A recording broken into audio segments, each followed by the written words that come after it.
The kid was crying in a puddle that was 50% rainwater and 50% questionable street runoff, and my first thought wasn't, oh no, a lost child. It was, great, another Tuesday where I make catastrophically bad decisions. I should have kept walking.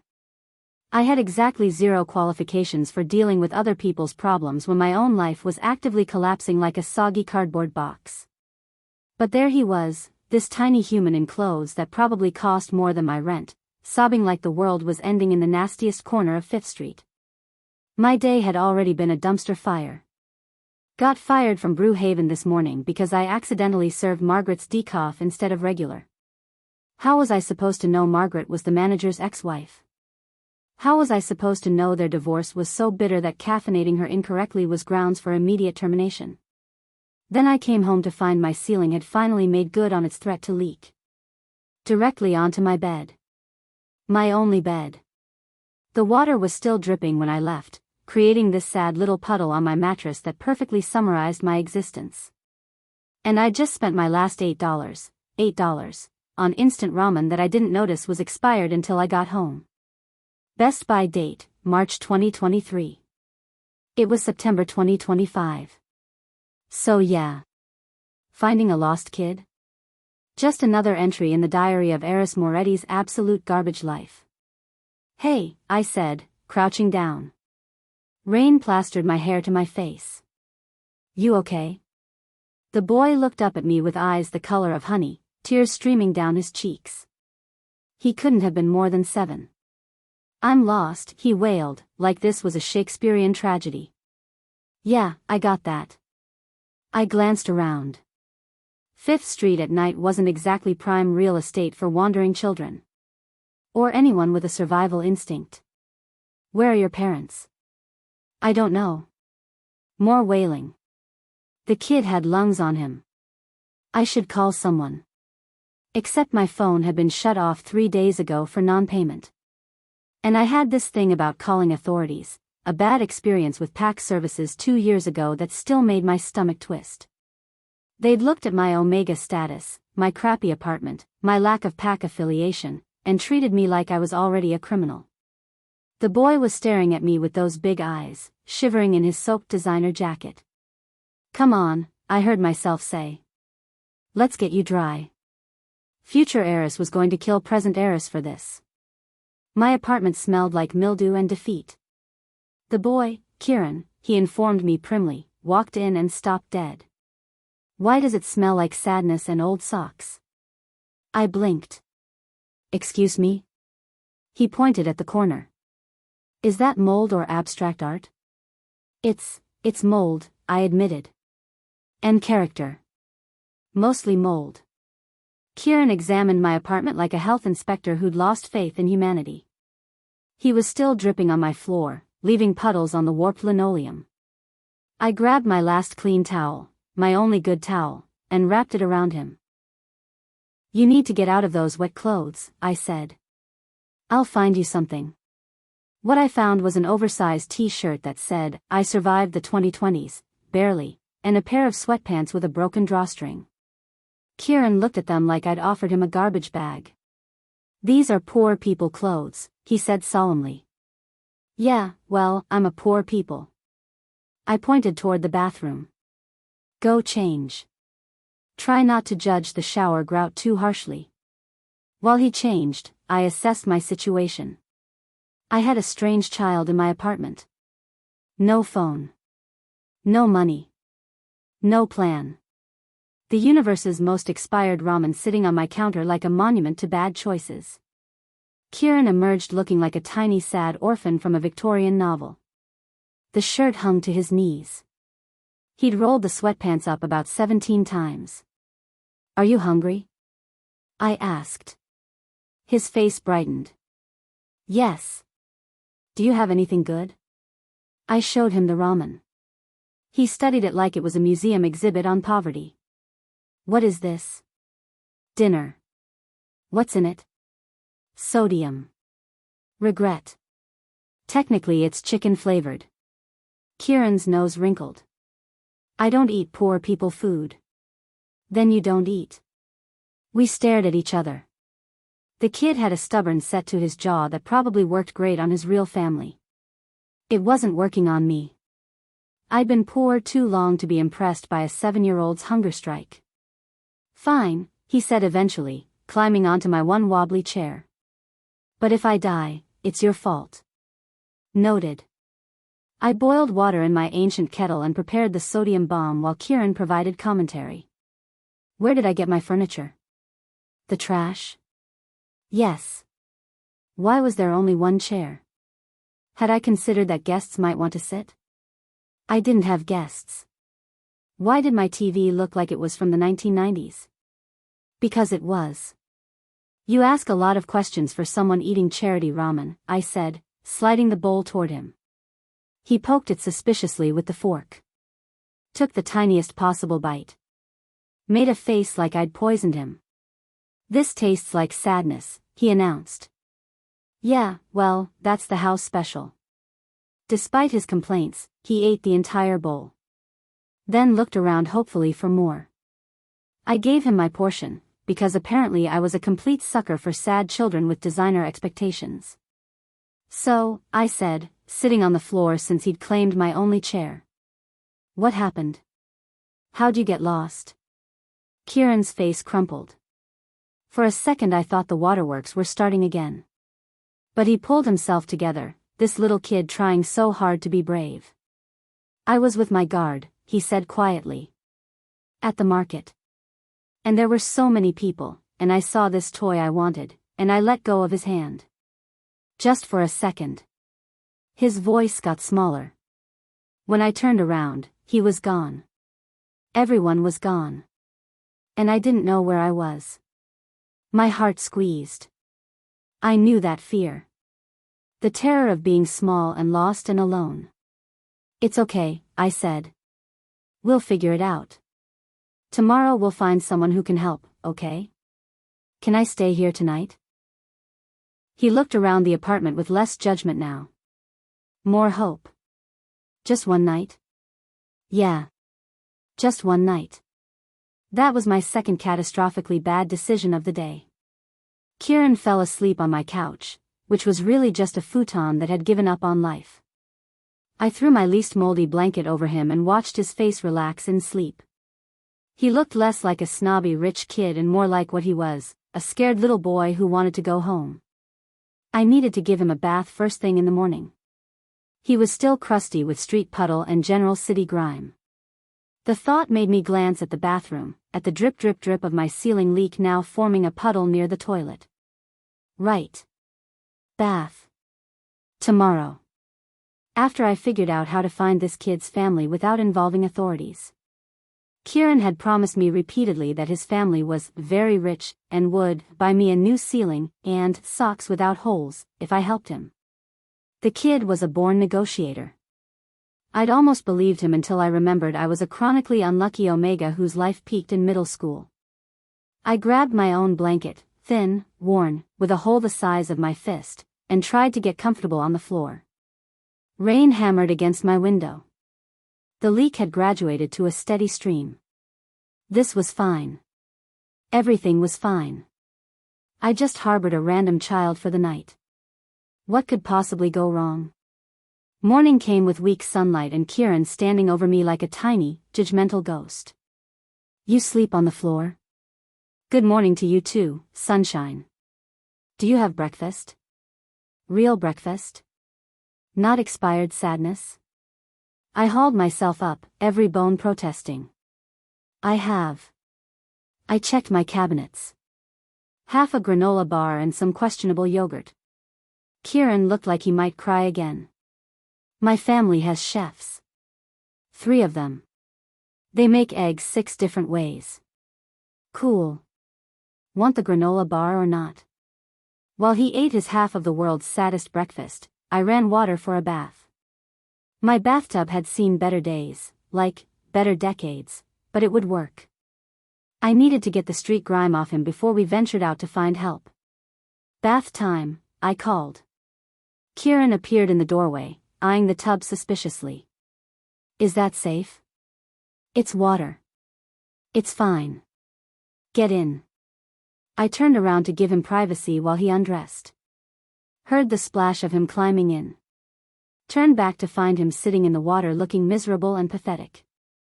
"This is the worst bath ever," he informed me. "You're welcome." I grabbed the bar of soap, my only soap, because apparently I collected only things, and started working on the mud caked in his hair. He squirmed and complained and generally made the process as difficult as possible. "Hold still," I said, trying to scrub behind his ears. He twisted away, and that's when I saw it. On the back of his neck, just below his hairline, was a birthmark. Shaped like a crescent moon. Perfectly formed, like someone had drawn it there. My hands froze. No. No, no, no, no, no. I'd read enough trashy paranormal romance novels during my optimistic phase. I knew what that mark meant. The crescent crown. The symbol of the lunar pack's royal bloodline. This wasn't just some rich kid. This was the rich kid. The alpha heir. The future pack leader. The most protected, most valuable, most definitely not supposed to be an my crappy apartment child in the entire territory. "Are you okay?" Kieran asked, watching me with concern. "You look sick." I couldn't breathe. My vision was tunneling. I was going to pass out. I was going to pass out in my bathroom while giving the alpha heir a bath in my disgusting tub with my only soap.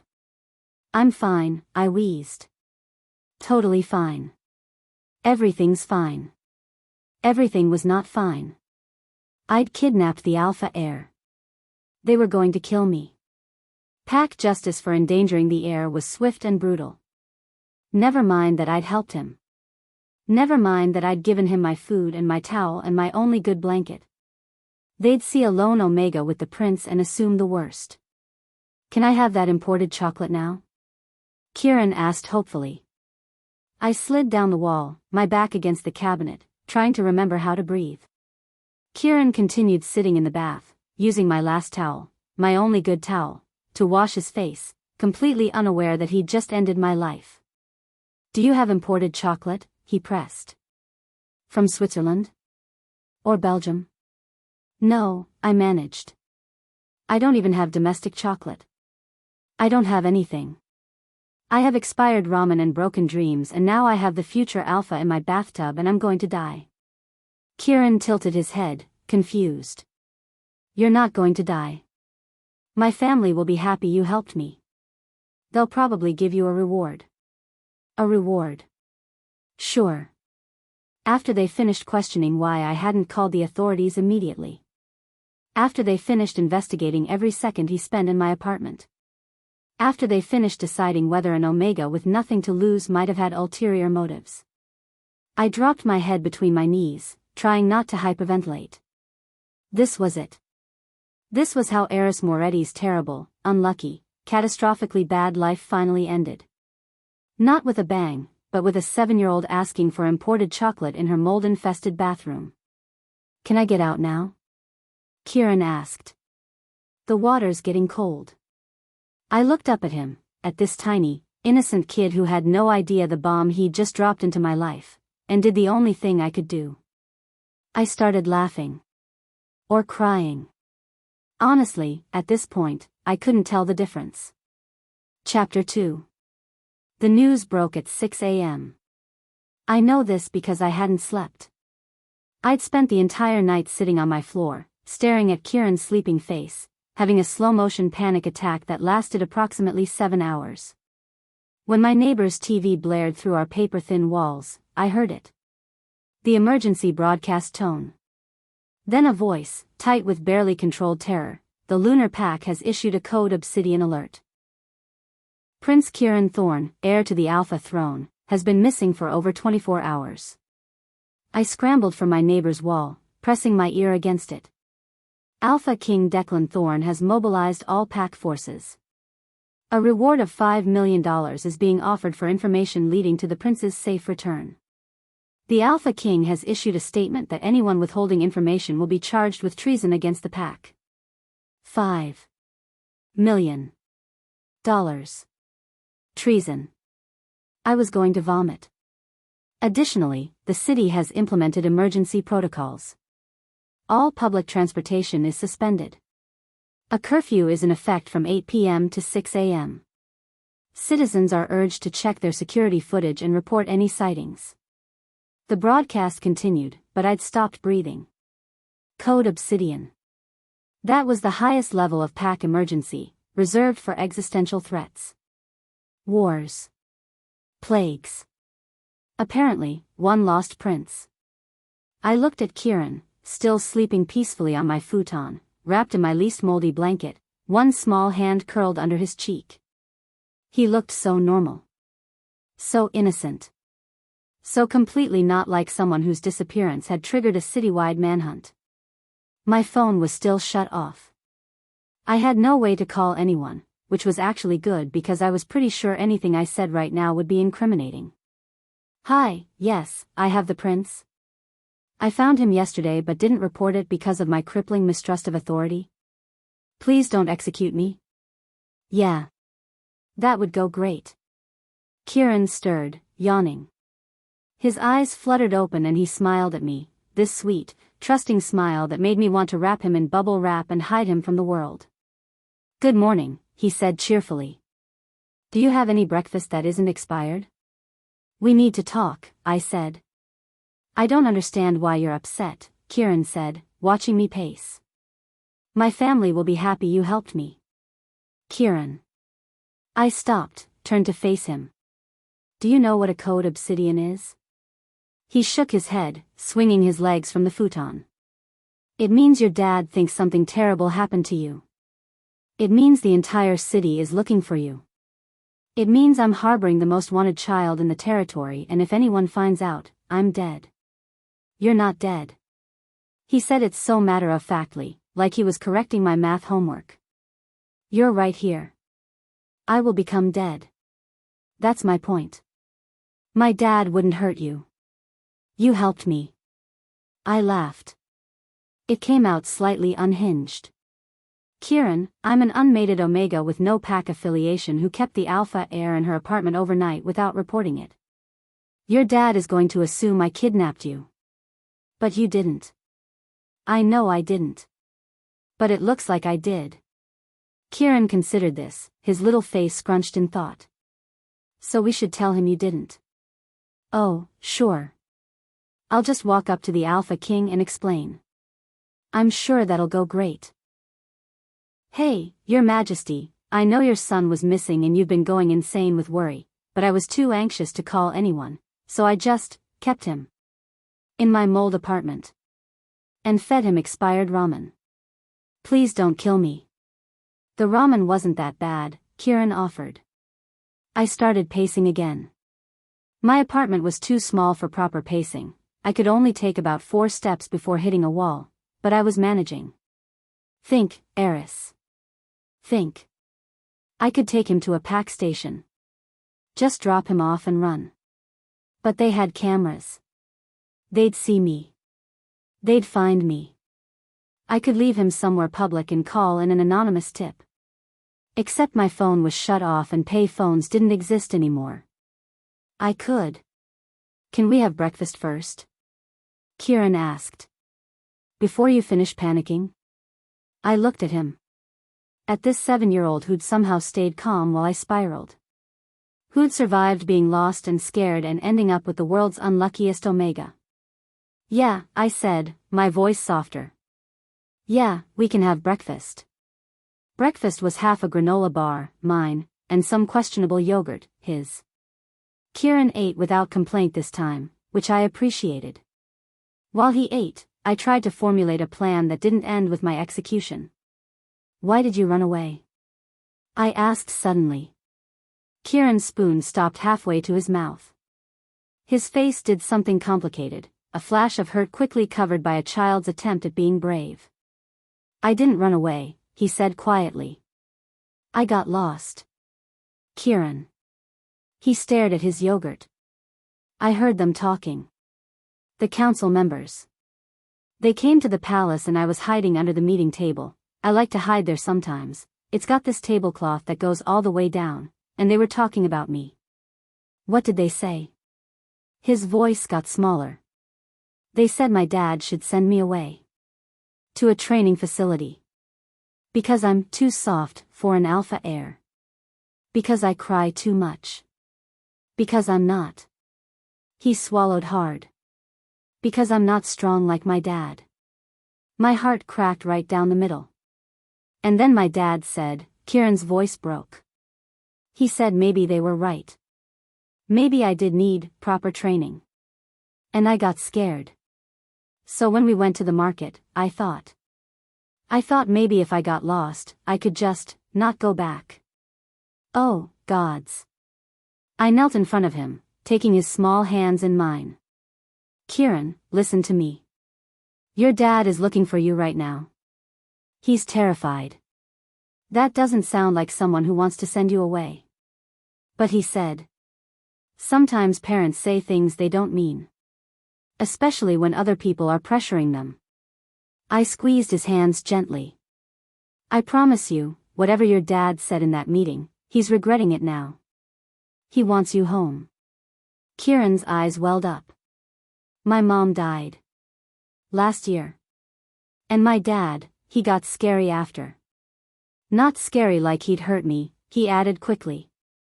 Scary like he was far away. Like he was sad all the time but pretending not to be. And I tried to be good, I tried to be strong, but I kept messing up and I thought. He dissolved into tears, and I pulled him into my arms, letting him sob into my shoulder. This poor kid. This poor, traumatized kid who'd lost his mom and felt like he was losing his dad too. It's okay, I murmured, rubbing his back. It's okay to be sad. It's okay to cry. That doesn't make you weak. We stayed like that for a long time, this little boy crying in my arms while I tried not to cry myself. My omega instincts were going haywire. Protect, comfort, keep safe. Never mind that keeping him here was probably the most dangerous thing I could do. When his sobs finally subsided, he pulled back, wiping his nose on his sleeve. Sorry, he mumbled. Don't be sorry. You're allowed to feel things.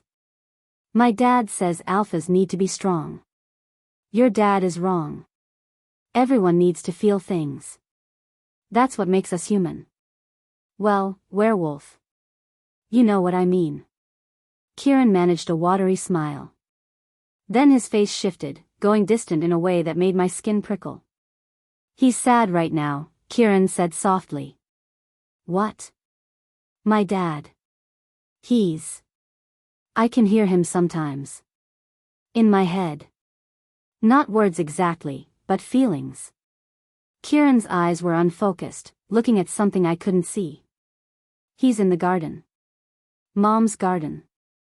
He's talking to her portrait. The hair on my arm stood up. You can hear your dad's thoughts? Sometimes. When feelings are really big. Kieran tilted his head, listening to something only he could hear. He's saying he failed. That he pushed me away because he didn't know how to be a dad without mom. That he should have hugged me more. That he's sorry. Oh, gods. My heart was doing acrobatics in my chest. He's crying, Kieran whispered. My dad never cries. But he's crying now. I sat back on my heels, processing this. The terrifying Alpha King, the most powerful werewolf in the territory, was sobbing in a garden at, I checked my neighbor's clock, 7:15 a.m., pouring his heart out to a portrait of his dead wife. This wasn't a manhunt led by a tyrant. This was a desperate father looking for his son. We need to get you home, I said firmly. But you said. I know what I said. But your dad needs you. And you need him. We'll figure out the rest. Kieran nodded, looking relieved. Can I open the window first? The air quality in here is really bad. No. No windows. We're staying low-key until I figure out how to. He'd already crossed to the window. Kieran, don't. He opened it. The air quality is terrible, he shouted to no one in particular. I yanked him back, slamming the window shut. What did I just say about staying low-key? What's low-key? I was going to have an aneurysm. By noon, I'd managed to keep Kieran relatively hidden, which was an achievement considering he had the self-preservation instincts of a lemming. He kept trying to order pizza, just tell them to bring it to this address, critiquing my wardrobe, do you own anything that isn't sad, and asking if we could go outside, just for a little bit. No pizza, no outside, and my clothes are fine, I said for the 7th time. Your hoodie has 3 holes in it. Character holes. That's not a thing. It is now. I was stress-eating my way through the expired ramen, at this point, what was a little food poisoning, when someone knocked on my door. I froze. Kieran froze. We stared at each other in mutual panic. Another knock, more insistent. Eris? You in there? Oh, no. Oh, no no no no no. That was Marcus's voice. My ex-boyfriend Marcus. Marcus, who I'd dated for 6 terrible months before realizing he had the emotional depth of a puddle. Marcus, who still had my spare key because I'd never gotten around to asking for it back. Don't answer it, Kieran whispered. I'm not going to. The door opened. Because of course Marcus still had the key. Because the universe hated me. Marcus walked in, and I watched his face go through several stages of confusion. First, he looked at me, disheveled, holding a bowl of expired ramen, clearly having a breakdown. Then he looked at Kieran, who was wearing my oversized hoodie like a dress, the sleeves hanging past his hands, looking absolutely ridiculous. Then recognition hit. Is that? Marcus's eyes went wide. Is that the prince? No. I tried. Yes. Kieran said cheerfully. And she's poor but very nice. Kieran. Marcus closed the door behind him slowly, his face cycling through shock, confusion, and something that looked worryingly like calculation.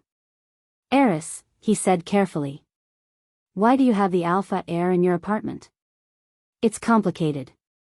I could get so much money for turning you in. My stomach dropped. You're not going to. I'm thinking about it. Marcus. I stepped between him and Kieran, my omega instincts flaring. You can't. Please. It's not what it looks like. It looks like you kidnapped a prince. I didn't.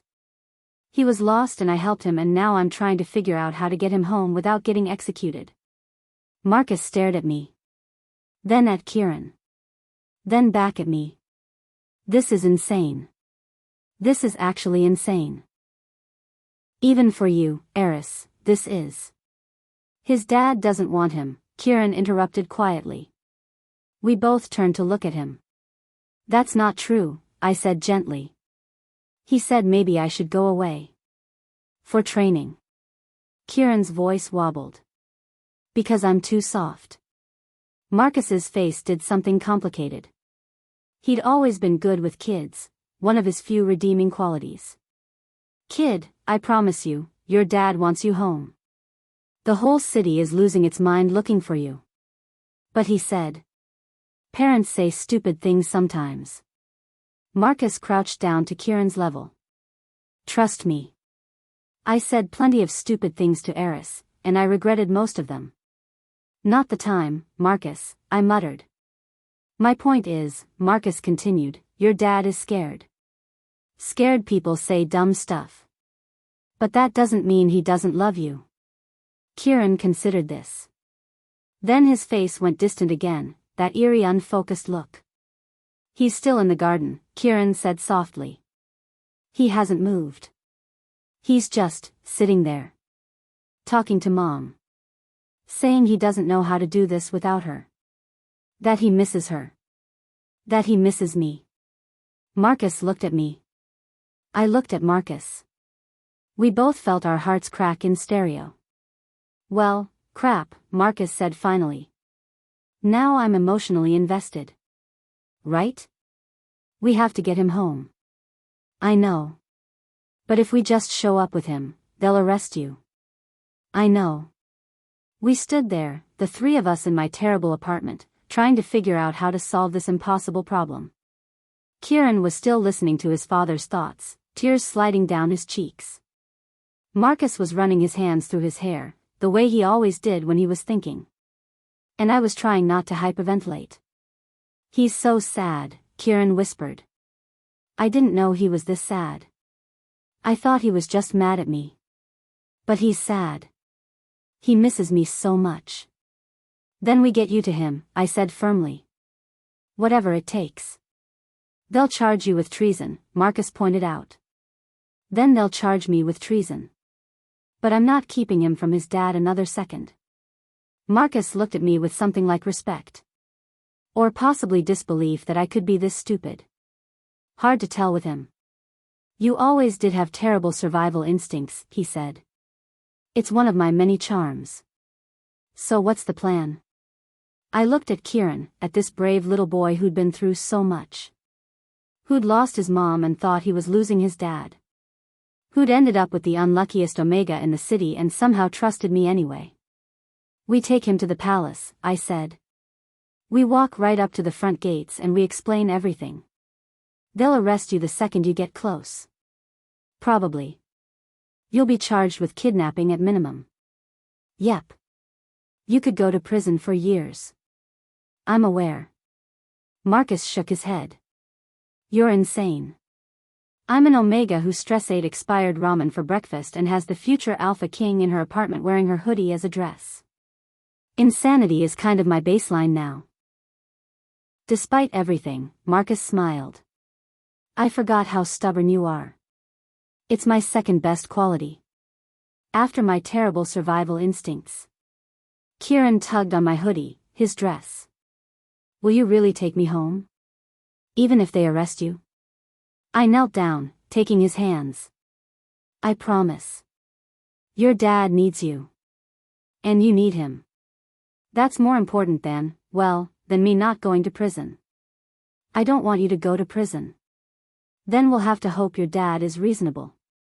He's an Alpha King who just issued a citywide emergency alert because you're missing," Marcus pointed out.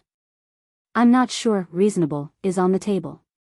Then we'll hope for not immediately murderous. That's a low bar. It's the bar we've got." Kieran was still listening to his father, his face soft with sadness. "He's telling Mom he's sorry. That he tried to be strong for me but he just got lost in his grief. And now he's lost me too." My vision blurred. I blinked hard, trying to stay focused. "He's not lost you," I said firmly. "Not yet. We're bringing you home." "When?" I looked at Marcus. He looked at me. We both knew what I was about to say was either the bravest or stupidest thing I'd ever done. "Now," I said. "We're going now." Getting ready to possibly walk into my own arrest was surreal. I changed out of my sadness clothes into my least sad clothes, jeans with only one hole, a sweater that almost looked intentional. Kieran insisted on wearing my hoodie, which hung on him like a ball gown, but I couldn't bring myself to argue. Marcus watched us prepare with the expression of someone watching a car crash in slow motion. "Last chance to back out," he said. "Not backing out. They're going to lock you up." "Probably. You're okay with this?" I looked at Kieran, who was trying to roll up the hoodie's sleeves for the 15th time. "Yeah. I'm okay with this." "Why?" I thought about it. About this kid who'd been lost and scared. About the father who was grieving in a garden, talking to a portrait. About how sometimes the right thing and the smart thing weren't the same thing. "Because somebody has to," I said finally. "And I guess today, that somebody is me." Marcus shook his head, but he was smiling. "You're going to get yourself killed one day. Today might be that day. Want company?" I blinked at him. "What?" "For the walk to the palace." "Want company?" He shrugged. "Figure if you're going down for this, might as well have a witness who can tell them you're just catastrophically stupid, not actually criminal." Despite everything, I felt warmth bloom in my chest. "You do that?" "We dated for 6 months. I know you're an idiot, but you're not a bad person. He paused. Plus, if they do arrest you, someone should be there to tell your side. Marcus. Don't get emotional. It's weird. But I could see it in his face, he was worried. About me. About Kieran. About this whole impossible situation. Thank you, I said quietly. Yeah. Let's go before I remember I have self-preservation instincts. I turned to Kieran. Ready? He nodded, looking small and brave in my oversized hoodie. Ready. Okay. I took a deep breath. Let's go return a prince. We walked toward the door, me, my ex-boyfriend, and the most wanted child in the territory. The morning sun was bright, the city was on lockdown, and I was about to either do the bravest or stupidest thing of my life. Probably both. But looking at Kieran's hopeful face, at the trust in his eyes, I knew I couldn't do anything else. Sometimes you just have to make catastrophically bad decisions and hope they turn out okay. This was one of those times. I opened the door, and we stepped out into the sunlight. The palace was waiting. Chapter 3. Marcus gave me 24 hours. We'd made it 3 blocks from my apartment when he stopped, ran his hands through his hair, and said, I can't do this. I stared at him. What? I can't watch you walk into your own arrest. He looked genuinely pained. Look, I'm giving you 24 hours. Get the kid home however you want, but do it smart. Don't just march up to the palace like some kind of martyr. Marcus. 24 hours, Eris. Figure it out. He looked at Kieran, then back at me. And for what it's worth, you're doing the right thing. Just try not to die for it. Then he walked away, leaving me standing on the corner with a prince in an oversized hoodie and absolutely no plan. Is he coming back? Kieran asked. I don't think so. Are we still going to the palace? I looked down at him, at those honey-colored eyes full of trust one absolutely didn't deserve. Yeah. We're still going. Just, maybe not right this second. We went back to my apartment. I needed to think. To plan. To figure out how to return a prince without getting myself killed or imprisoned or both. I should have known better than to think I'd get 24 hours. I should have known the universe wasn't done laughing at me yet. My neighbor, Mrs. Chen, was 78 years old, partially deaf, and had the survival instincts of a hawk. She also had a very strong sense of civic duty and absolutely zero faith in my life choices. I found this out later, when the royal guard was literally breaking down my door. But I'm getting ahead of myself. We made it back to my apartment. I locked the door, like that would help, and tried to think. Kieran sat on the futon, swinging his legs, occasionally reporting on his father's emotional state. He's moved to his study now, Kieran said, that distant look in his eyes. He's looking at pictures. Of me and Mom. He's crying again. My heart was living in a permanent state of breaking. We'll get you to him, I promised. I just need to figure out how to do it without getting arrested. Yeah. That. I spent the afternoon pacing, planning, and stress-eating the last of my questionable yogurt. Kieran entertained himself by critiquing my apartment decor, very minimalist. Is it on purpose, and asking if we could watch TV, do you have cable? No. Netflix? Can't afford it. What do you have? Anxiety. And expired condiments. By evening, I'd formed something resembling a plan. I'd write a letter explaining everything, take Kieran to a public place near the palace, call the tip line from a pay phone, wait, did pay phones still exist, and disappear before anyone could arrest me. It wasn't a good plan. But it was a plan. I should have executed it immediately.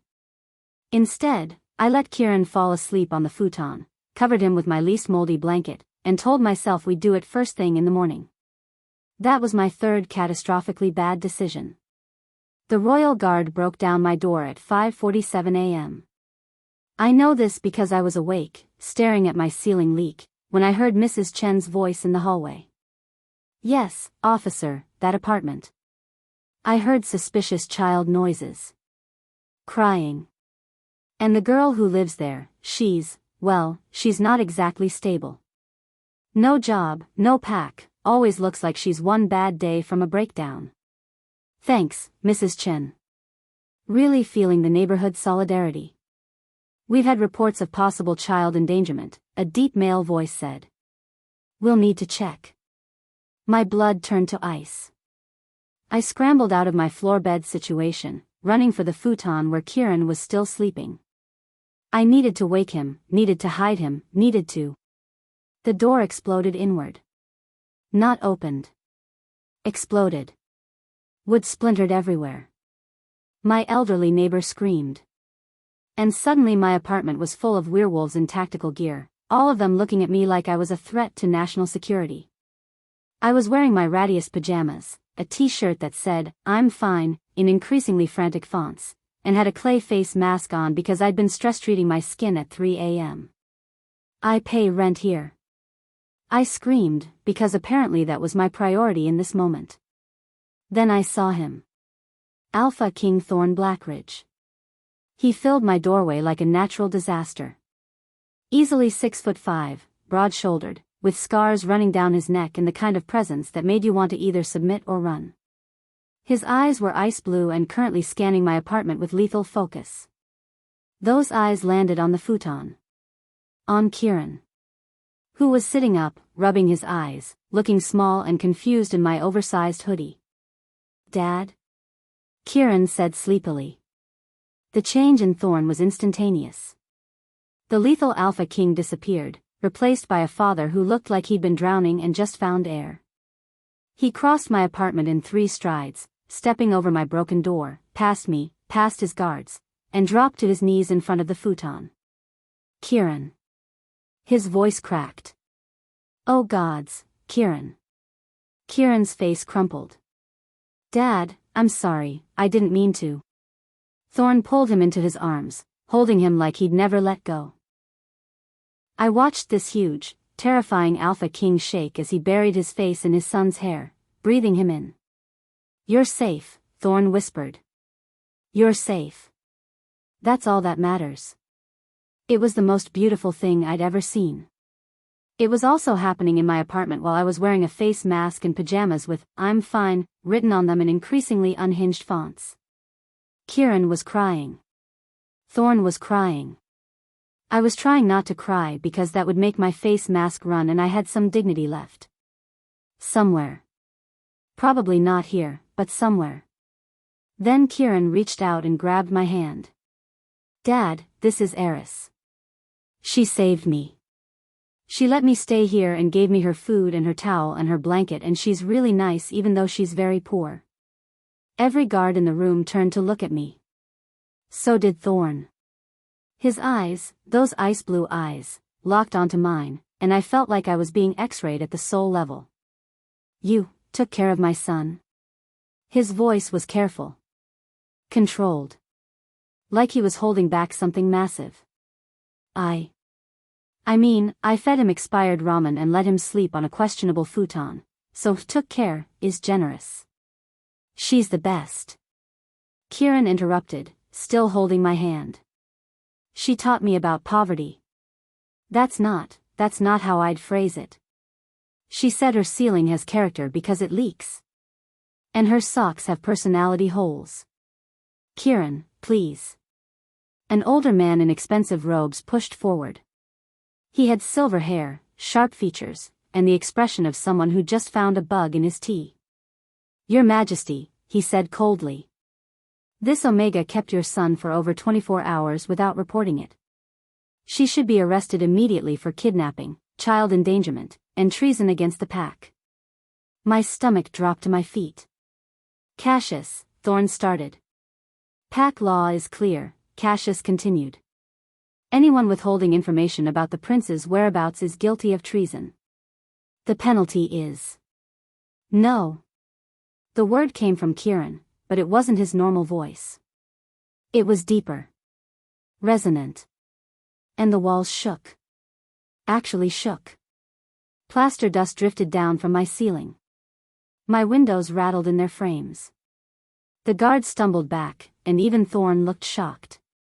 Kieran stood on the futon, still wearing my hoodie like a dress, his eyes blazing gold. Alpha power rolled off him in waves, raw, untrained, and absolutely terrifying. "You're not arresting Eris." His voice made the air vibrate. "She helped me. She was nice to me. She gave me her last towel." Everyone stared. Kieran was 7 years old. He shouldn't have this much power. Alphas didn't usually manifest until puberty, and even then, it came gradually. Not like this. Not like a dam breaking. "Kieran," Thorne said carefully. "Son, you need to calm down." "I don't want to calm down. They want to arrest Eris, and that's not fair." Another wave of power. My cheap plates rattled off the counter and shattered. "Is he supposed to do that?" I asked weakly. Nobody answered because they were all too busy looking shocked or terrified or both. Thorne stood slowly, approaching his son like you'd approach a spooked horse. "Kieran. Listen to me. Nobody's arresting anyone right now. But you need to breathe. Can you do that for me?" Kieran's eyes were still gold, still blazing with power. But some of the wildness faded. "You promise? You promise you won't let them arrest her?" "I promise we'll talk about it. All of us." Calmly. Thorne glanced at me. "After Miss." "I'm sorry, I don't know your name." "Moretti. Eris Moretti." I was still wearing the face mask. This was my life now. After Miss Moretti has a chance to explain what happened. Cassius looked like he wanted to argue, but another look at Kieran, who was still radiating enough power to make the guards nervous, shut him up. The gold faded from Kieran's eyes. He swayed, and Thorne caught him, holding him steady. "Okay," Kieran whispered. "Okay. But I'm holding Eris's hand. So she doesn't get scared." He reached for me again, and I took his hand because what else was I going to do? Say no to the prince who just made my apartment shake with alpha power? So there we stood, a traumatized kid, a broke Omega in a face mask, and a grieving Alpha King, all holding hands in the remains of my apartment. The world's most uncomfortable love triangle. "Perhaps," Thorne said carefully, "we should move this conversation somewhere else." "Can I wash my face first?" I asked. I'm wearing a clay mask and I feel like that's undermining my credibility. Despite everything, Thorne's mouth twitched. Of course. The palace was exactly as intimidating as I'd imagined. They transported us in a motorcade, actual Secret Service-style vehicles, while I sat in the back holding Kieran's hand and trying not to have a panic attack. Thorne sat across from us, his eyes never leaving his son, occasionally flicking to me with an expression I couldn't read. I'd washed my face. I was wearing actual clothes now. They'd let me change, which was decent of them considering they'd broken down my door. But I still felt completely out of my depth. We were escorted to a conference room that was bigger than my entire apartment. Floor-to-ceiling windows, expensive wood table, chairs that probably cost more than my annual income. Cassius sat at one end, radiating disapproval. Guards lined the walls. And Thorne sat at the head of the table with Kieran in his lap, still holding my hand across the table. "Miss Moretti," Thorne began. "I'd like to understand what happened. From the beginning." So I told him. Everything. Finding Kieran in the puddle, taking him home because I couldn't leave him, the expired ramen, the panic attack when I saw the birthmark, the news coverage, Marcus's visit, all of it. I left nothing out, including how catastrophically stupid all my decisions had been. Thorne listened without interrupting. His face was carefully neutral, but I could see the tension in his jaw, the way his hand tightened on Kieran's shoulder. When I finished, there was silence.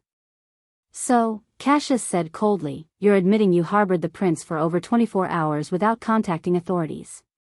"Yes. Despite multiple emergency broadcasts." Yes. Despite knowing who he was. I didn't know immediately. But yes, once I figured it out, I still didn't call. Then you're guilty. She was scared. Kieran burst out. She thought you'd arrest her. And you are trying to arrest her, so she was right. Kieran, Thorne said gently. Let me handle this. But I know you want to protect Miss Moretti. That's actually very good. But let me talk to her, okay? Kieran subsided, but he didn't let go of my hand. Thorne turned those ice blue eyes on me. You could have called at any point. You could have dropped him at a pack station. Why didn't you? I met his gaze. Because I was terrified. I'm an unmated Omega with no pack, no money, and a history of pack services treating me like I'm already guilty of something. I was scared if I called, you'd assume the worst. That I'd kidnapped him. That I had ulterior motives. I paused. I was scared you'd kill me before I could explain. Something shifted in Thorne's expression. We don't kill people for trying to help.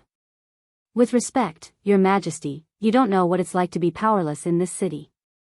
To have no pack, no protection, no one to vouch for you. I've seen how pack services treat Omegas like me. We're guilty until proven innocent, and sometimes not even then.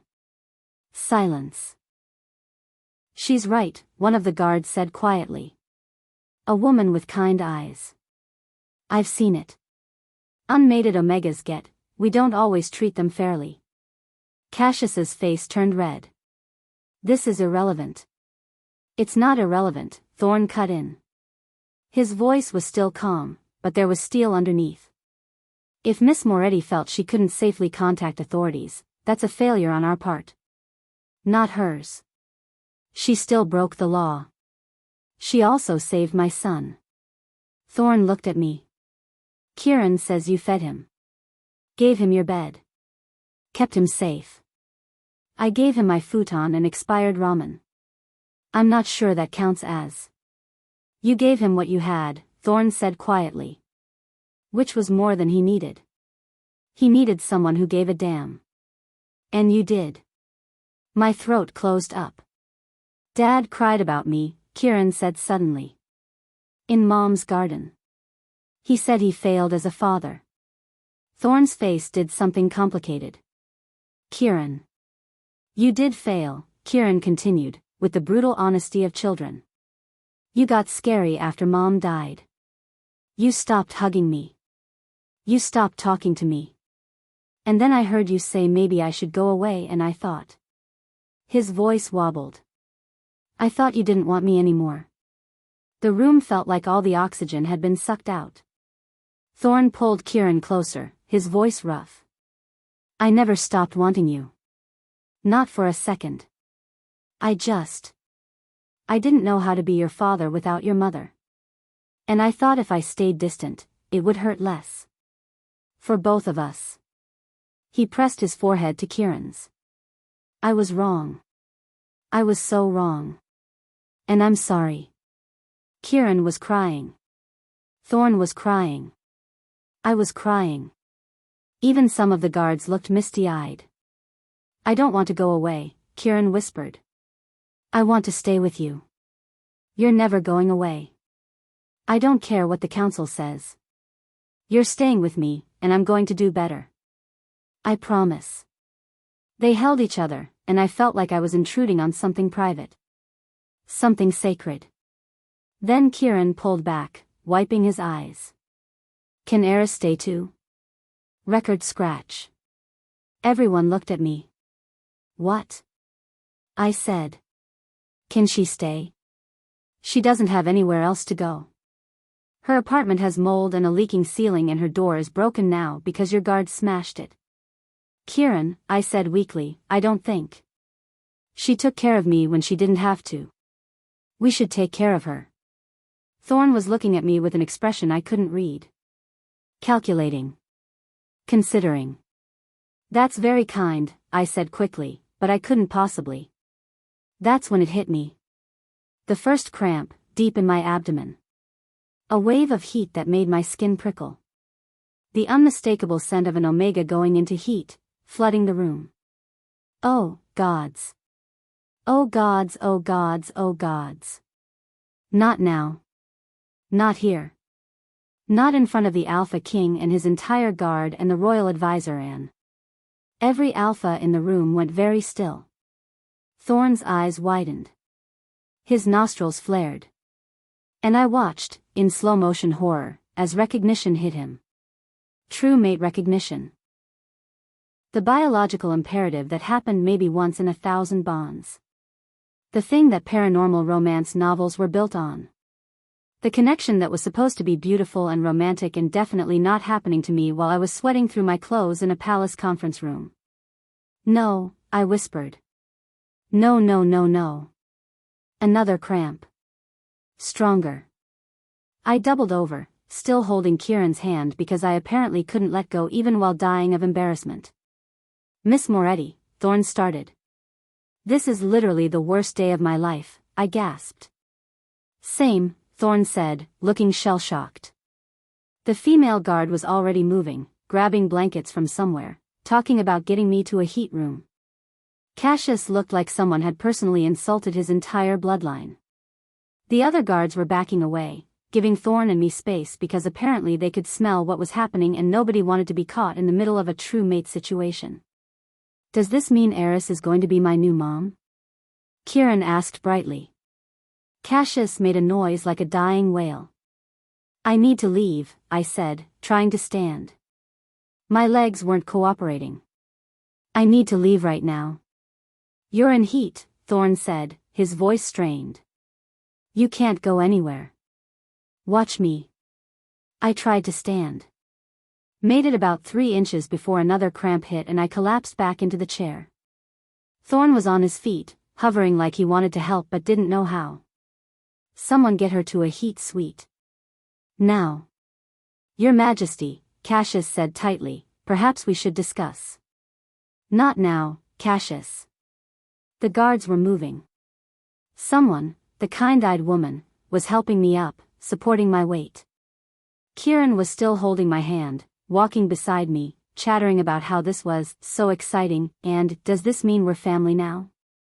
And Thorne was following us, looking like he'd been hit by a truck, radiating alpha pheromones that were making my heat about 10 times worse. Stop following us, I gasped. I can't. He sounded miserable. True mate bond. I physically can't stay away right now. This is a nightmare. For both of us. I was supposed to go home. Back to my moldy apartment. Instead I'm in heat in a palace and apparently biologically bonded to a king. If it helps, I wasn't planning on finding my true mate today either. I was planning on crying in a garden and wallowing in grief. That doesn't help. I know. We were both yelling now, while guards escorted us through palace hallways and Kieran swung our joined hands like this was a lovely family outing. This is so great. Kieran said. Dad finally stopped being sad and Eris gets to live here and I have a new mom Anne. I'm not your mom. I yelped. Yet, Kieran said confidently. Another cramp. I whimpered. Thorne made a growling noise that was probably supposed to be protective but just made everything worse. Almost there, the female guard said gently. Heat suite is just ahead. What's your name? I gasped. Sarah. Thank you, Sarah. You're my favorite person here. Not me? Kieran asked, wounded. You're a close second. We reached a door. Sarah opened it, revealing a room that looked like a luxury hotel suite designed specifically for heats. Soft lighting, comfortable furniture, a bed that looked like a cloud, temperature controls, a mini fridge probably stocked with heat-friendly snacks. Okay, Sarah said. Miss Moretti, you'll be safe here. We'll post guards outside. No one will bother you. What about him? I pointed at Thorne, who was still hovering in the doorway looking tortured. I'll leave, Thorne said. I'll go far away. Different wing. Different building. Different city. You can't, Sarah said gently. True mate bonds don't work that way, Your Majesty. The separation will hurt. Both of you. I'll deal with it, Thorn gritted out. Dad's really good at dealing with pain in unhealthy ways, Kieran offered helpfully. Not helping, Kieran. Another cramp hit. I grabbed the doorframe, breathing through it. Okay, I said. New plan. Everyone leaves. Especially him. I pointed at Thorn. I'm going to suffer through this heat alone, like I've done every other heat, and then we're going to have a very long conversation about how true mate bonds can be wrong, and we're going to ignore this and pretend it never happened. That's not possible, Sarah said gently. I'm making it possible. Eris, Thorn said quietly. I know this isn't ideal. Not ideal? I spun on him. I spent the last 2 days thinking I was going to be executed for helping your son.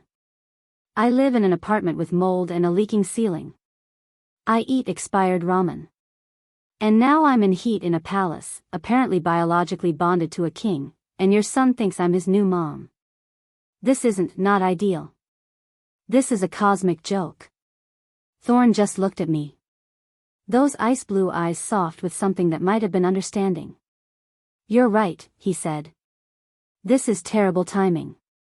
For both of us. But the bond is real. We can't ignore it. Watch me. Eris. No. I'm going in this room. Alone. And I'm going to deal with this heat by myself. And then we're going to figure out how to break this bond or ignore it or whatever needs to happen so I can go back to my terrible life. I stepped into the heat suite. Turned to close the door. Kieran was still holding my hand. Can I visit? He asked in a small voice. After? When you feel better? My heart cracked. Again. It was becoming a habit.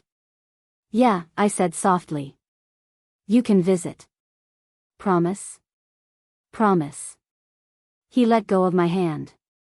I closed the door. And then I slid down to the floor and finally let myself fall apart. Because the universe wasn't done laughing at me yet. Not even close. Chapter 4. I woke up in the medical wing feeling like I'd been hit by a truck, backed over for good measure, and then hit again just to make sure I was properly traumatized. Thorn was sitting beside my bed, holding my hand, looking like he hadn't slept in 3 days. His hair was a mess, someone had clearly been running their hands through it repeatedly, and he had that hollow-eyed look of someone who'd been crying and trying very hard to pretend they hadn't. You're awake, he said, his voice rough. Unfortunately. I tried to sit up. Pain shot through my entire body. Ow. Why does everything hurt? Because you went through heat, then immediately challenged the royal advisor to combat despite having zero combat training, then got thrown into a wall hard enough to crack the stone. Right. That. Memory came flooding back in painful waves. The claiming ceremony. Cassius's coup attempt. The trial by combat that I'd invoked in a moment of pure panic and zero forethought. Did we win? I asked. If by we you mean Kieran's emerging alpha power broadcasted Cassius's entire evil monologue to the assembled court, then yes. We won. So I didn't actually defeat him in combat. You bought enough time for Kieran to save everyone while also giving Cassius enough rope to hang himself with his own villain speech. I'd call that a victory. I flopped back against the pillows. I'm the worst fighter in the history of fighting. You challenged someone to combat. That you couldn't win. To protect your pack. Thorn's hand tightened on mine. That's not weakness. That's courage. That's stupidity. Sometimes they're the same thing. I looked at him, really looked at him. At the dark circles under his eyes, the tension in his jaw, the way he was holding my hand like he was afraid I'd disappear. How long was I out? 2 days. 2, Thorn, you need to sleep. I did sleep. A little. Here. He gestured vaguely at the chair. Kieran brought me a blanket. That's not sleeping, that's suffering horizontally adjacent. Despite everything, his mouth twitched. You're starting to sound like me. That's the mate bond. It's making us weird. Weirder, he corrected. We sat in silence for a moment. I could feel the bond between us, stronger now, more solid. The claiming had taken hold during my heat, even though we'd both tried to keep it temporary. The universe had other plans. So, I said carefully. We're actually bonded now. For real. For real. Not temporary. Not temporary. I'm going to be Luna Queen. If you want to be. Thorn leaned forward, his ice blue eyes intense. Eris, I know this isn't what you wanted. I know you were planning to leave after 7 days. If you want to break the bond. Can we even do that now? There are ways. They're painful and complicated, but possible. I thought about it. About going back to my moldy apartment, my expired ramen, my life of chronic bad luck and worse decisions. Then I thought about Kieran's smile, about Thorn's dorky jigsaw puzzles, about how somewhere in the chaos of the last week, this place had started to feel like home. What if I don't want to break it? I asked quietly. Thorn's breath caught. Then we don't. Even though I'm a disaster? Especially because you're a disaster. You challenged Cassius to combat with zero training. You stress eat during political dinners. You tried to clean the throne room yourself because you felt bad for the servants. You're chaos incarnate. He smiled, soft and genuine. And I love you for it. My heart did a complicated flip. You love me? I think I started loving you when Kieran told me you gave him your last towel. The good one. Thorn brought my hand to his lips, kissing my knuckles gently. You could have turned him away. You could have called authorities immediately. But you didn't. You took care of him even though it cost you everything. That's who you are. And I love you. I was crying. Stupid healing hormones making me emotional. I love you too, I whispered. Even though you're a dork who does jigsaw puzzles and ugly cries at sad movies. You promised never to mention the movie thing. I lied. He laughed, actually laughed, and leaned forward to kiss me. It was gentle, careful, like he was afraid I might break. I'm not made of glass, I murmured against his lips. You were thrown into a wall 2 days ago. Details. The door burst open. Kieran ran in, still wearing his pajamas, palace pajamas, I noted, which were significantly nicer than my old, I'm fine, shirt, and launched himself at the bed. You're awake. You're awake. Dad said you might sleep for a week, but I knew you'd wake up sooner because you're tough and, are you kissing? Are you doing kissing? Thorn pulled back, his ears turning red. Kieran. Does this mean you're actually bonded now? Not just pretend bonded? How do you know it was pretend? I asked. I'm 7, not stupid. You were both being weird about it. Kieran climbed onto the bed, careful of my injuries. So? Are you actually my new mom now? I looked at Thorn. He looked at me. We both looked at Kieran's hopeful face. Yeah, I said softly. I guess I am. Kieran's resulting squeal probably woke up half the palace. 7 days earlier, because we need to know how we got here. The claiming ceremony happened 3 hours after my heat broke. I was still shaky, still processing, still trying to wrap my head around the fact that I was apparently true mates with the Alpha King. Thorn had given me space during the heat, stayed in a completely different wing of the palace, suffering through the separation because he was determined to be honorable about this whole disaster. Sarah had brought me food, water, and updates. Apparently the court was in an uproar. The Alpha King finding his true mate was major news. The fact that she was a broke, unmated Omega with no pack affiliation was causing scandals. They're calling you a gold digger, Sarah reported cheerfully. Also a social climber, a scheming Omega, and, this is my favorite, a poverty-stricken Jezebel. Wow. That's creative. The court has nothing better to do than gossip. They'll get over it. But they didn't get over it. Because the next morning, Cassius formally challenged the bond, claiming I was unsuitable to be Luna Queen and demanding a review by the council. That's when Thorne showed up at my door looking like he'd made a decision. "We're doing the claiming," he announced. "What?" "The formal claiming ceremony. Today. It's the only way to protect you legally from the council." He ran his hand through his hair. I was learning that was his anxiety tell. "If we're formally claimed as mates, Cassius can't touch you.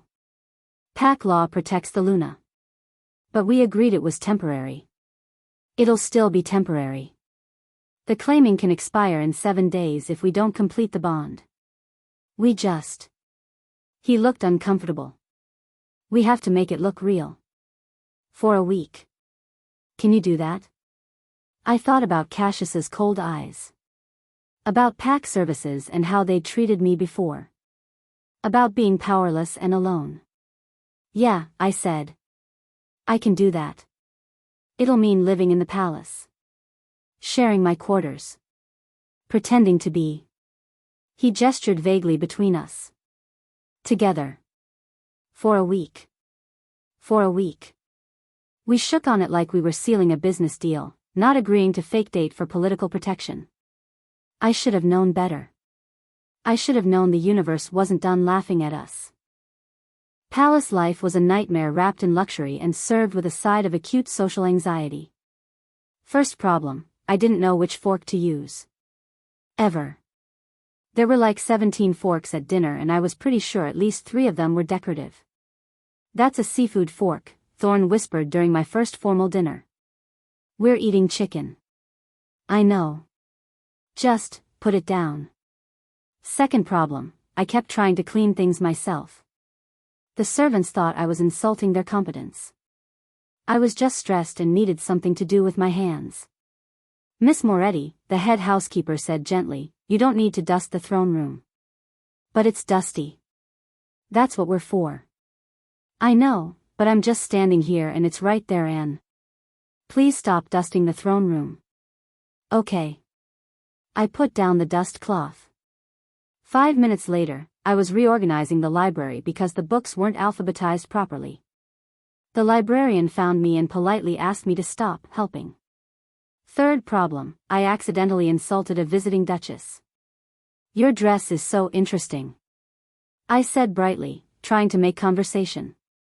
The duchess's face froze. "Interesting?" "Yeah. It's very bold. With the colors. And the ruffles. So many ruffles." Thorne kicked me under the table. Later, in our quarters, which were shared quarters, which was a whole other source of anxiety, he explained that interesting was code for hideous in court speak. "I didn't mean it like that." I protested. "I know. But she didn't. How was I supposed to know? I don't speak passive-aggressive nobility." "You'll learn." Except I didn't learn. I kept making mistakes. During a formal tea, I used the wrong spoon. At a state dinner, I laughed too loud at someone's joke. At a garden party, I tried to pet someone's service dog and apparently that was inappropriate. "Everything is inappropriate," I complained to Thorne. "Breathing is probably inappropriate. Only if you do it wrong. That's not helpful." But through it all, Kieran was there. He followed me everywhere, cheerfully pointing out when I was about to commit a social faux pas, usually too late to prevent it, and offering running commentary on court politics. "That's Duke Pemberton. He's boring and smells like old cheese." "That's Lady Westbrook. She's nice but talks too much about her cats." "That's Cassius. He's evil. Don't trust him." "Kieran, you can't just call the royal advisor evil." "But he is.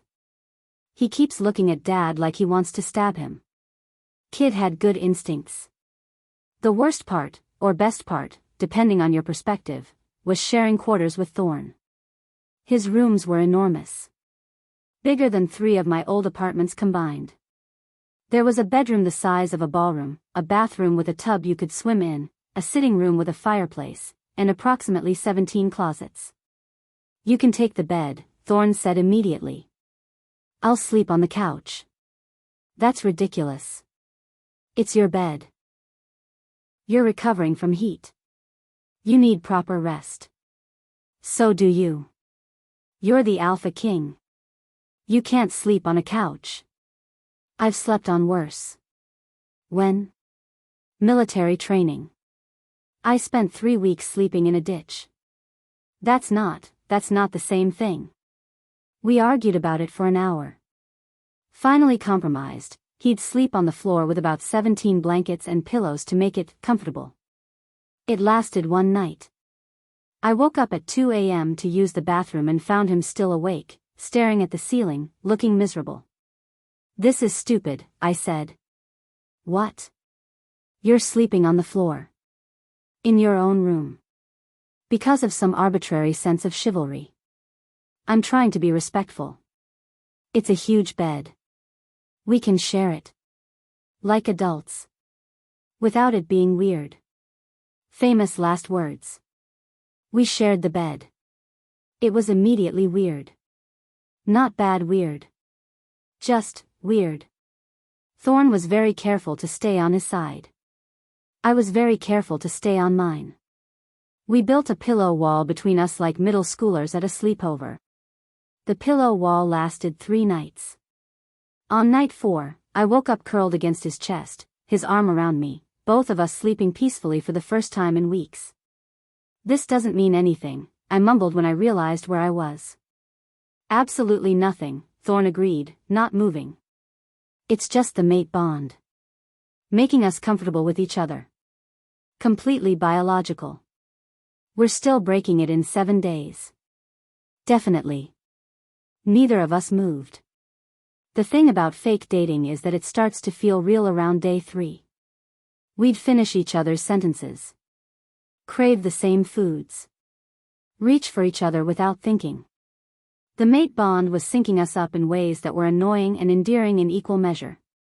I was thinking about pasta for dinner? Thorne guessed. How did you know? Because I was thinking the same thing. Also, you've been staring at the menu for 5 minutes and circling back to the pasta section. It's good pasta. It's excellent pasta. We ordered pasta. I also discovered that Thorne was a huge dork. Like, massive dork. He did jigsaw puzzles to relax. Had a whole room dedicated to them. We're talking 1,000-piece puzzles of landscapes and paintings and abstract patterns. "This is your secret hobby?" I asked, watching him carefully place a piece of sky. "It's calming. It's adorable. It's strategic. Pattern recognition, spatial reasoning. It's adorable," I repeated. He threw a puzzle piece at me. Even better, he ugly cried at sad movies. We watched one night after Kieran went to bed, some drama about a dog, and I looked over to find the alpha king, terror of the territory, crying into a throw pillow. "Are you okay?" "The dog died, Eris." "It's a movie." The dog didn't know that. I promised never to mention it. I lied. But I also started investigating. Because something about Cassius bothered me. The way he'd pushed so hard to prosecute me. The way he kept trying to undermine my position. The way Kieran said he looked at Thorne like he wanted to stab him. I started digging through palace records. Asked Sarah to show me the archives. Looked into the late Luna Queen's death. Officially, she died in childbirth. Complications. Tragic but natural. Except the medical reports didn't match. The symptoms were all wrong. And there were financial discrepancies. Large sums of money moving through accounts connected to Cassius. "I think Cassius killed your first wife," I told Thorne on day 5. He looked up from his jigsaw puzzle. "What?" "The medical reports don't match her symptoms. The money trail leads back to him.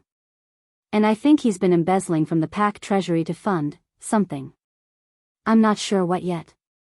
Thorn's face went very still. You're investigating the Queen's death? Someone should. Don't you want to know what really happened? He set down his puzzle piece. I assumed it was my fault. That I didn't protect her well enough. Thorn, no. This wasn't your fault. This was murder. Planned and executed. I grabbed his hand. We need to prove it. Before he tries something else. Like what? As if on cue, there was an explosion in the East Wing. The assassination attempt was subtle. A gas leak that just happened to occur near the royal quarters. If we'd been sleeping in our usual rooms, we would have died. Thankfully, Kieran had convinced us to have a sleepover in his rooms that night, which were in the West Wing, because he wanted to show us his collection of rocks. This one is very smooth. This one looks like a potato. We survived. Barely. This was Cassius, I said, watching guards secure the area. You don't know that. Who else? He's been trying to get rid of me since day one. Now he's escalating. Thorn looked at the destroyed wing, his face grim. We need proof. I'm working on it. The proof came 2 days later, during the Blood Moon ceremony. The Blood Moon was a big deal, a ceremony where pack bonds were renewed, disputes were settled, and the Alpha reaffirmed their leadership. Everyone attended. Everyone dressed up. Everyone pretended to care about tradition while secretly gossiping about the Alpha King's inappropriate new mate. I wore a dress. An actual formal dress. Sarah had helped me pick it out, midnight blue, elegant but not too fancy, with exactly 0 ruffles. You look beautiful, Thorn said when he saw me. I looked terrified. That too. The ceremony started at sunset. The pack gathered in the Great Hall, hundreds of werewolves, all watching as Thorn performed the traditional rites. It should have been boring. Instead, it was nerve-wracking because I could feel something building. Something bad. Cassius stepped forward during the dispute section. I invoked traditional challenge. The hall went silent. On what grounds? Thorn asked carefully. On the grounds that the Luna Queen is cursed. Cassius pulled out a scroll. I have proof that Eris Moretti carries a bloodline curse. Anyone bonded to her will die within the year. The previous Luna Queen died because of proximity to this bloodline. If the Alpha King remains bonded to her, he will die as well. The crowd erupted. Gasps, whispers, someone screamed. I felt my stomach drop. That's not true, I said loudly. The evidence is here. Cassius held up the scroll. Ancient bloodline records. Her family has been cursed for generations. Let me see that. Thorn reached for the scroll. Cassius pulled it back. Pack law states that cursed individuals cannot hold positions of power. The Luna Queen must step down immediately. That's fake, I said. There's no curse. He's making this up. Then prove it. Cassius smiled. I invoke trial by combat. If you're truly fit to be Luna, defend your position. Oh, gods. Trial by combat. The ancient werewolf tradition where disputes were settled through fighting. Winner was right. Loser was wrong. Very simple. Very violent. I accept, I heard myself say. The hall erupted again. Thorn grabbed my arm. Eris, no. He's lying. I need to prove it. You can't even open a jar without help. I'm trying my best, okay? But it was too late. The challenge was issued. The combat was accepted. And I had approximately 30 minutes to prepare before I had to fight the royal advisor who'd murdered the last queen and was definitely planning to murder me. I'm going to die, I told Sarah while she helped me into combat gear. Probably. That's not comforting. You asked for honesty. The combat arena was packed. Everyone wanted to see the inappropriate Luna get destroyed by the royal advisor. It was the social event of the season. I stepped into the ring. Cassius was already there, looking confident and smug. "Any last words?" he asked. "Yeah. You're under arrest for embezzlement, murder, and being a general terrible person. You'll have to prove that." "Already did. Sent all the evidence to the council this morning. You're done." His face went pale. Then red. Then absolutely murderous. "You meddling little." The combat started. I lasted approximately 30 seconds before realizing I was completely outmatched. Cassius was trained. Experienced. Fast. I was none of those things. He hit me. I went flying. Hit the ground hard enough to see stars. "Stay down," he snarled. I got up. He hit me again. I crashed into the arena wall. I said, "Stay down." I got up again. "You know," I gasped, "for someone who's definitely guilty of murder and embezzlement, you're being really obvious about it." "Shut up. Did you think no one would notice? The money transfers? The medical inconsistencies? The convenient accidents?" I said, "Shut up." He charged. I dodged, barely. My ribs were screaming. Pretty sure one was cracked. "You killed the queen," I continued. "Because she found out about your embezzlement. You've been stealing from the pack for years, funding some kind of coup, and she discovered it. You can't prove anything." "Actually, I can. Sent all the financial records to the council. They're reviewing them right now." Cassius's control snapped. "You stupid little Omega. You've ruined everything. Years of planning. The queen was supposed to die quietly. Thorn was supposed to fall apart. And I was supposed to take control when he inevitably failed." The entire arena went silent. "Did you just..." I wheezed. "Did you just villain monologue? I'm going to kill you." He charged again. This time I couldn't dodge. He grabbed me, lifted me, and threw me into the wall hard enough to crack the stone. I heard Thorn roar. Heard fighting. But it sounded far away. I was sliding down the wall when I felt it. A surge of power. Not mine. Kieran's. The 7-year-old alpha heir stood at the edge of the arena, eyes blazing gold, power rolling off him in waves that made the ground shake. "Don't touch my MOM." His voice boomed through the arena. Through the palace. Through the entire pack mental network. And with it came images. Memories. Everything Cassius had just confessed, broadcasted to every werewolf in range. The embezzlement. The murder. The coup. All of it, shared through Kieran's emerging alpha power in a way that couldn't be denied or hidden. Cassius looked around at the hundreds of shocked faces, finally understanding what had happened. "No," he whispered. "Yes," I said from my position crumpled against the wall. "Also, you're under arrest. Again. But with more witnesses this time." Then I passed out. Which brought me back to the medical wing, 2 days later, waking up to Thorn holding my hand and Kieran bringing blankets. We'd won. Cassius was arrested. The coup was foiled. And somewhere between fake dating and solving murders, I'd fallen in love with a dorky alpha king and his powerful son. "So," I said, still holding Thorn's hand. "We're really doing this?" "If you want to." "I want to. Even though you'll be Luna Queen. I'll do it my way. No fancy airs. Just me. Taking care of the pack. Making terrible jokes. Probably insulting visiting dignitaries on accident." Thorn smiled. "Perfect." We completed the mate bond that night. It was private, intimate, and absolutely nothing like the dramatic claiming ceremony. Just us, choosing each other, making it real. The coronation happened a week later. I wore a crown.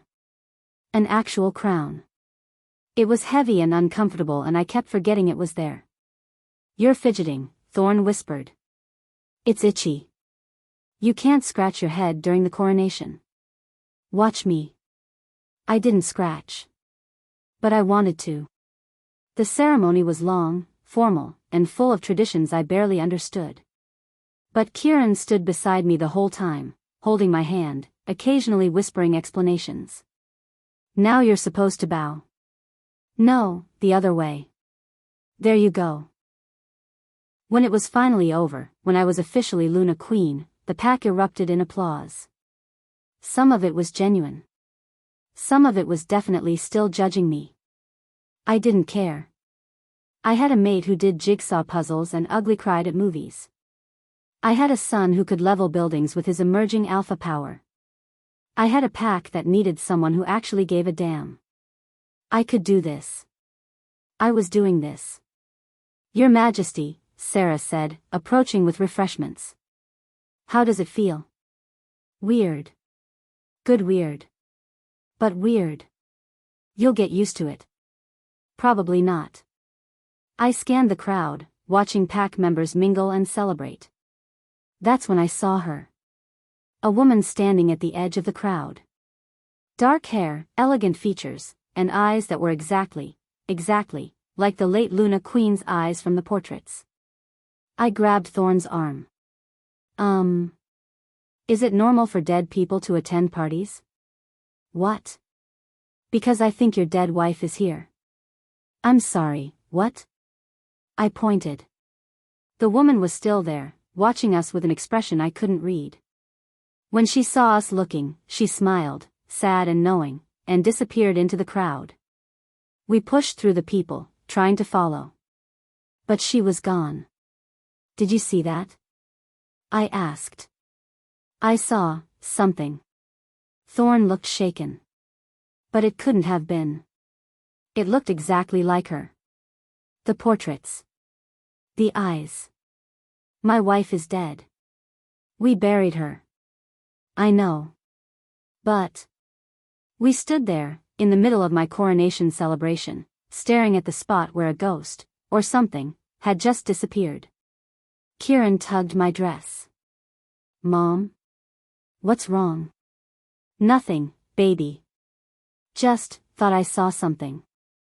Was it the lady? We both looked at him. What lady? The one who visits sometimes. She looks like the paintings of my old mom. She's nice. She tells me stories about Dad when he was young. Thorne and I exchanged looks. Kieran, Thorne said carefully. How long have you been seeing this lady? Since Mom died. She said she was watching over me. That she'd make sure I was okay. He smiled. And then she sent me to find Eris. In the puddle. She said Eris would help. My blood ran cold. She sent you to the puddle? I asked. Uh-huh. I was lost and she pointed me toward your street. Said someone there would take care of me. Thorne's face had gone pale. That's not possible. It's very possible, Kieran said matter-of-factly. She's magic. Dead magic. We stood there, the three of us, processing this information while the coronation celebration continued around us. Somewhere in the crowd, a dead queen was watching. And smiling. The end, or is it?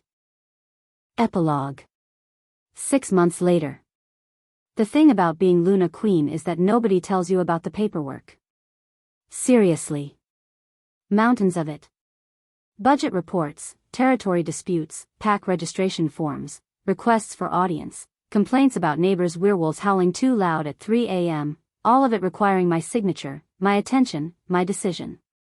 I was drowning in paperwork when Kieran burst into my office wearing a cape made from my good towel, the one I'd given him that first night, which he'd refused to give back, and wielding a wooden sword. M.O.M. I've defeated the dragon. That's great, honey. Which dragon? The one in the East Garden.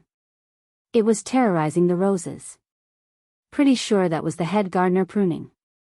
He said I was very helpful. I'm sure he did. I signed another form without reading it. Probably a mistake. Where's your father? Doing puzzles. He said he needed to decompress because Duke Pemberton talked about cheese for 45 minutes during the council meeting. I snorted. Poor Thorne. Duke Pemberton really did talk about cheese a lot. Tell him dinner's in an hour. And please give me back my good towel. It's my cape now. Kieran. You gave it to me. No take-backs. He ran off, cape flowing behind him, before I could argue. That kid was getting too good at negotiating. I turned back to my paperwork, but couldn't focus. Something had been nagging at me for weeks now. Little things. Weird things. Flowers appearing on the Queen's memorial when no one had been there.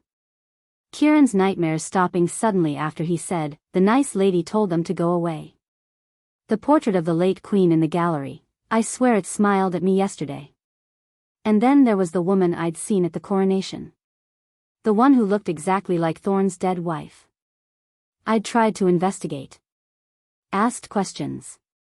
Looked into records. But there was nothing. No explanation. No answers. Just a feeling that we were being watched over by something, someone, who wasn't quite ready to let go. Dinner was chaotic, as always. Thorne had invited half the council over, which meant I had to use the right forks, still a struggle, and make small talk, also a struggle, while not accidentally insulting anyone, my biggest struggle. And then the market prices fluctuated because of the seasonal variations in, Duke Pemberton was saying. I zoned out.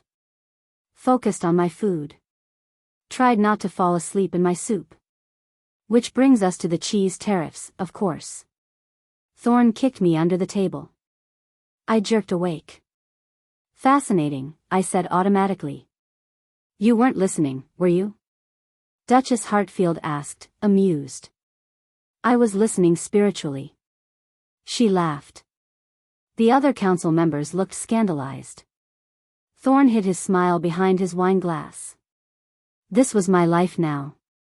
Fancy dinners where I said inappropriate things and somehow it was endearing instead of career-ending. Being Luna Queen suited me in the weirdest way possible. After dinner, Thorne and I escaped to our quarters.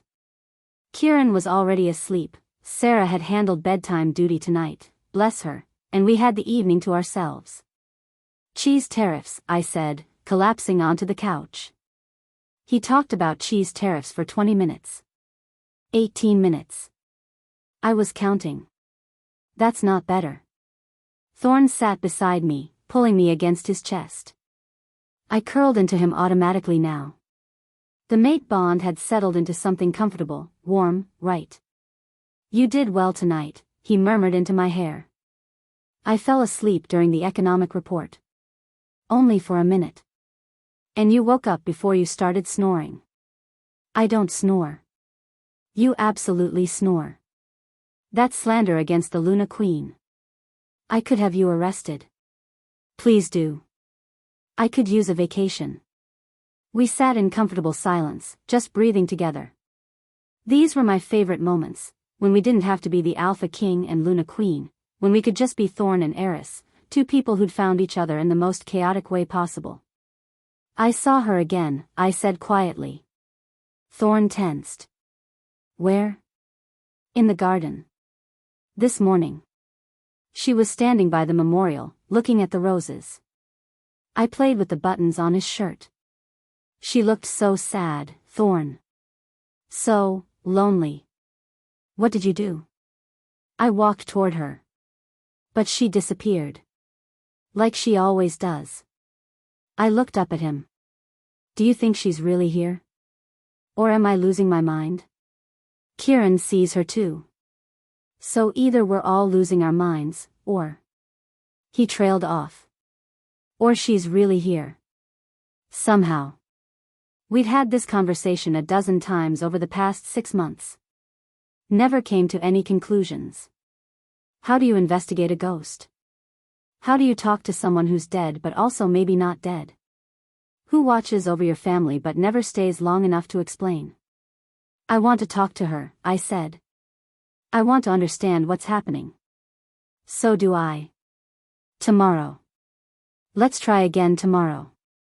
Okay. But tomorrow came and went with no sign of the mysterious woman.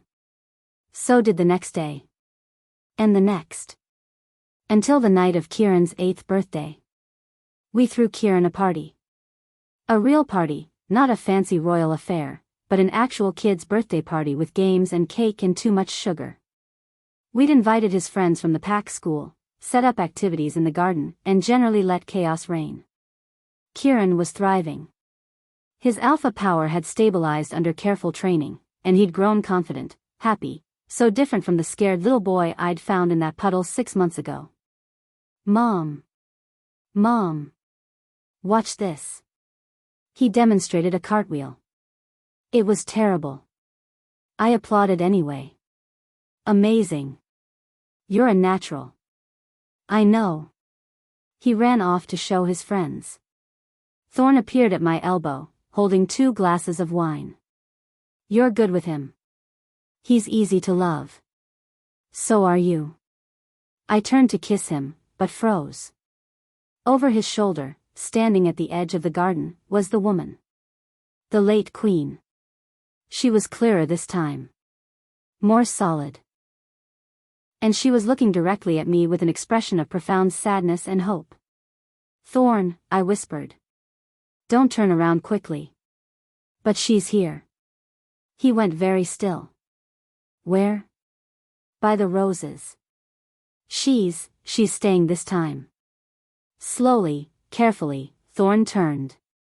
I heard his breath catch when he saw her. Lyra, he whispered. The woman, Lyra, smiled. It was tender and heartbreaking all at once. Then she looked at me and mouthed 2 words, thank you. For what? I called out. She gestured toward Kieran, playing with his friends. Toward Thorn, standing beside me. Toward the life we'd built together. I don't understand, I said, stepping forward. Why are you here? What's happening? Lyra's form flickered, like she was struggling to stay visible. When she spoke, her voice came from everywhere and nowhere. I couldn't leave. Not completely. Not when they needed me. Her eyes, those honey-colored eyes that Kieran had inherited, were full of love. I stayed. In the in-between. Watching. Waiting. For what? Thorn asked, his voice rough with emotion. For someone who would love them the way they deserved. Who would fight for them. Who would be brave enough to take on an alpha king and a grieving child and make them a family again. She looked at me. I waited for you, Eris. My throat closed up. I don't understand. That night. When Kieran got lost. He didn't get lost by accident. Lyra's smile was gentle. I guided him. To that street. To that puddle. To you. But why? Because I knew. I knew you were his true mate. She gestured to Thorn. I knew you would save him from his grief. Save Kieran from loneliness. Save our pack from Cassius's poison. Her voice softened. I knew you would love them better than I ever could. That's not true, I said, tears streaming down my face. You were his wife. Kieran's mother. I'm just. You're his true mate. His destiny. And you're the mother Kieran needs now. Lyra's form flickered again, growing more transparent. I was good for Thorn when he needed someone strong. But you're good for who he is now. Who he's becoming. Thorn made a broken sound. Lyra, I'm sorry. I'm so sorry I couldn't save you. You have nothing to be sorry for. Cassius poisoned me. Slowly. Carefully. By the time you realized something was wrong, it was too late. She looked at him with such love. But I stopped it from hurting you. I made sure you and Kieran survived. That's all that mattered. You were murdered and all you cared about was us? Thorn's voice cracked. Of course. I loved you. I still love you. Lyra's form was fading now, growing dimmer. But that life is over. And you deserve to be happy again. Both of you deserve Eris. Wait, I said desperately. Please don't go. We have so many questions. I know. But I can't stay much longer. The in-between is calling me back. She looked at Kieran, still playing with his friends, oblivious to the conversation happening at the edge of the garden. Tell him I'm proud of him. Tell him I'll always watch over him, even if he can't see me anymore. He'll be heartbroken, Thorn said. He'll be okay. Because he has you. And Eris. Lyra looked at me. Take care of them. Love them. Be the family I couldn't be anymore. I will. I promise. I know you will. That's why I chose you. Her smile was radiant now, despite fading away. You were exactly what they needed. A chaotic, brave, ridiculous Omega who would challenge an advisor to combat with zero training and somehow solve a murder while stress-eating expired ramen. Despite everything, I laughed through my tears. You were watching all of that? Every moment. It was better than any romance novel. She was almost transparent now, barely visible. Be happy, Eris. You've earned it. You've all earned it. Thank you, I whispered. For trusting me with them. Thank you for loving them. And then she was gone. Completely gone. The garden felt emptier somehow. Colder. Like a warm presence had just left. Thorn pulled me into his arms and we held each other while crying. Grieving for the woman who'd loved him first, who'd sacrificed everything to protect her family, who'd somehow found a way to bring us together from beyond death itself. She was extraordinary, I said. She was. And so are you. I'm not. Eris. You challenged Cassius to combat. You solved her murder. You brought joy back to this palace. You made Kieran laugh again. You made me believe in love again. He cupped my face, wiping away tears. You're extraordinary. And I love you so much it terrifies me. I love you too. Even though you're a dork who does jigsaw puzzles. Especially because I'm a dork who does jigsaw puzzles. We kissed while children played and the sun set, and somewhere, in the in-between, a queen finally found peace. That night, after the party, after the cleanup, after putting an exhausted and sugar-crashed Kieran to bed, we told him about his mother. He took it better than expected. I know she had to go, he said, snuggled between us in the big bed. She told me. Last week. She said she was proud of me and that she loved me, but she needed to rest now. You talked to her? Thorn asked. Uh-huh. She visits my dreams sometimes. She said you found her replacement. He looked at me. She said you're exactly what we needed. She said that? Yep. She said you're chaotic and ridiculous, but in a good way. Kieran yawned. I think so too. You're the best mom. Even if you are bad at combat and use the wrong forks. Thanks, kid. You're welcome. He fell asleep between us, peaceful and content. Thorn and I looked at each other over his head, both of us thinking the same thing. We'd been chosen. By a dead queen who'd loved her family enough to find them a future.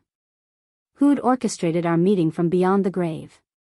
Who'd trusted a broke, unlucky Omega with her most precious people.